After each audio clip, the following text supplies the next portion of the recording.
कैसे कहूँ, मुझे समझ नहीं आ रहा आर्यन। क्या बात है फारिया? आलिया आंटी को भेजो, मेरी अम्मी से रिश्ता मांगे तुम्हारे लिए। खुदा का वास्ता उसको समझा दे कि मैं उसमें इंटरेस्टेड नहीं। सुबह प्रपोज किया है फारिया ने, बल्कि बाकी अगर किसी और के दिल में भी ऐसा कोई ख्याल है तो अपने दिल से निकाल दे। एक बात तो तय है फारिया, आर्यन शहरबानों के होते हुए तुम्हारी तरफ देखेगा, इसलिए शहरबानों का ही कुछ करना पड़ेगा। मैं यहाँ कुछ बात करने आई थी। हाँ तो बात हम खाने के साथ भी कर सकते हैं ना। क्या? अम्मी मेरी शादी करवाना चाहती हैं। सुपर। तो मैं शादी नहीं करना चाहती आर्यन। तो ठीक है, तुम बात करो ना आंटी से, समझाओ उनको। वो नहीं समझेंगी। मैं चाहती हूँ कि तुम उनसे बात करो। मैं? हाँ तुम कुछ भी करके उनको रोक दो, उन्हें मना लो। वो तुम्हारी बात कभी नहीं टालेंगी। क्या मतलब मैं उनसे बात करके क्या करूँगा? और जिसकी शादी है वो अगर उसकी बात नहीं सुन रही तो मेरी बात क्या सुनेंगी? और it doesn't make any sense. तो अब तुम बताओ कि मैं क्या करूँ? मुझे अब देखो अजीब अजीब से प्रपोजल्स लेके आ जाती हैं मेरे लिए, और ये सब अब मेरे लिए बहुत स्ट्रेसफुल होता जा रहा है। अगर मैं तुमसे हेल्प मांगूँ तो तुम मेरी मदद करोगे? बोलो। अम्मी तुम्हें बहुत पसंद करती हैं। अगर तुम आलिया आंटी को भेजो अम्मी के पास तो। ये बात तो तुम खुद भी कर सकती हो आलिया आंटी से कि वो तुम्हारी अम्मी से बात करें। मैं रिश्ते की बात कर रही हूँ आर्यन। मैं चाहती हूँ कि तुम आलिया आंटी को भेजो कि वो मेरी अम्मी से रिश्ता मांगे तुम्हारे लिए। What nonsense! तुम्हें अंदाजा भी है तुम क्या बात कर रही हो? ओह आर्यन, अब मेरी पूरी बात तो सुनो। क्या सुनूं तुम्हारी बात? मैं तुमसे ये इसलिए कह रही हूँ ताकि फिलहाल मेरी जान छूट जाए शादी वादी के चक्कर से। आलिया आंटी मामा से बात करेंगी तो फिलहाल वो रिलैक्स हो जाएंगी, बाद में बेशक। तुम्हारा दिमाग तो नहीं खराब हो गया? तुम्हें अंदाजा भी है कि तुम क्या बात कर रही हो, उसका क्या मतलब है? आर्यन सिर्फ बात ही तो करनी है, उन्हें तसल्ली हो जाएगी और फिर वो मुझसे शादी वादी की बात करना बंद कर देंगी। नॉनसेंस।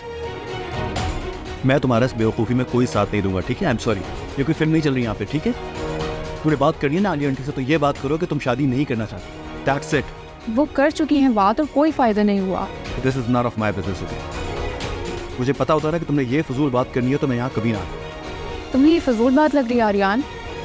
मेरी जान पर बनी हुई है। मैंने इस दोस्त की हैसियत से तुमसे मदद मांगी, तुम इतना भी नहीं कर सकते मेरे लिए? एग्जैक्टली नहीं कर सकता मैं, नहीं दे सकता तुम्हारी इस बेवकूफ़ी में तुम्हारे साथ में, ठीक है? I am sorry Aryan please. I think we should finish it up right away. Thank you Aryan, तुम दुनिया के लिए इतना कुछ कर सकते हो, मेरे लिए इतना सा भी नहीं कर सकते।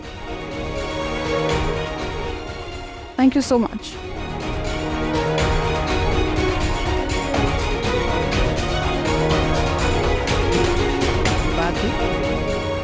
खुदा का वास्ता उसको समझा दे कि मैं उसमें इंटरेस्टेड नहीं हूँ। दिमाग खराब हो गया उसका। और जो उसके लिए रिश्ते आ रहे हैं ना, उनको मेरी वजह से रिजेक्ट ना करे। सुबह प्रपोज किया है फारिया ने, उसने मुझे कहा है कि मैं घर जाके उसके और अपने रिश्ते की बात करूं ताकि उसके घर वाले उसके रिश्ते का ख्याल दिल से निकाल दें। पागल समझती है ना मुझे वो, मैं समझ नहीं पाऊंगा, जैसे बेवकूफ़ हूँ। बहुत बेवकूफ़ है वो, उसे इस तरह से तुमसे बात नहीं करनी चाहिए थी। अच्छा कोई बात नहीं, मैं समझा दूंगी उसे।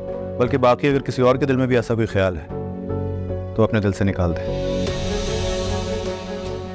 अगर तुम्हारा इशारा मेरी तरफ है तो हाँ, ये बात आई थी मेरे दिल में, और ये कोई ऐसी अनहोनी बात नहीं है। हर माँ की ये ख्वाहिश होती है, वो सोचती है ऐसा अपनी औलाद के बारे में। मेरे दिल में भी आई थी ये बात। फारिया अच्छी लड़की है, देखी भाली है, घर की बच्ची है, तो सोचा था मैंने भी। लेकिन बात तो तुम्हारी मर्जी की है ना, अगर तुम्हें नहीं पसंद तो फिर कुछ नहीं हो सकता। वालेकुम अस्सलाम, कैसी हो मेरा बच्चा? हो क्या मसला है? क्यों अपने माँ बाप को तंग किया हुआ है? बैठो मेरे पास, बैठो। आपको नहीं पता मेरे साथ क्या हुआ है? आर्यन ने मुझे क्लियरली रिफ्यूज़ किया। उसने साफ कह दिया कि मैं वहाँ शादी करूँ जहाँ मुझे ठीक लगे। हाँ तो कह देना था ना कि ठीक है। इतना कुछ तो कहकर आ गई उसे, तो प्रपोज भी कर देती। क्या ज़रूरत थी इतना कुछ कहने की? क्या बेवकूफ़ी की हरकत की है तुमने? आर्यन फिल्मों में ड्रामों में काम करता है, उनमें रहता नहीं है। खैर किसी से कुछ कहने की ज़रूरत नहीं है, जस्ट एक्ट नॉर्मल। मैं देखती हूँ कि क्या कर। आपने क्यों डाली थी मेरे दिल में उसके लिए मोहब्बत? आप जानती थी ऐसा कुछ नहीं होगा। आपने मेरा दिल बनाया, मेरे साथ अच्छा नहीं किया आपने। फिर वही बात, मैं तुम्हें क्या समझा रही हूँ, इतनी मेहनत करने का क्या फायदा हुआ। तुमसे तो अच्छी वो लड़की रही, क्या नाम है उसका, शहर बानो। तुम ये देखो कैसे उसने जगह बनाई है आर्यन के दिल में, कैसे उसने ऑफिस पर कब्जा किया है। अब वो स्याह करे सफेद करे, आर्यन के फरिश्तों को पता नहीं चलता। और फिर तुमने मुझे खुद बताया कि वो ओल्ड हाउस से तो उसको करोड़ों का फायदा हो रहा है। ये सब उसी की वजह से हुआ है। मैं छोड़ूंगी नहीं उसे, अपनी बेइज्जती का बदला तो जरूर लूंगी। दिल का क्या करें, बुध और जुमेरात रात 8 बजे, सिर्फ ग्रीन एंटरटेनमेंट पर।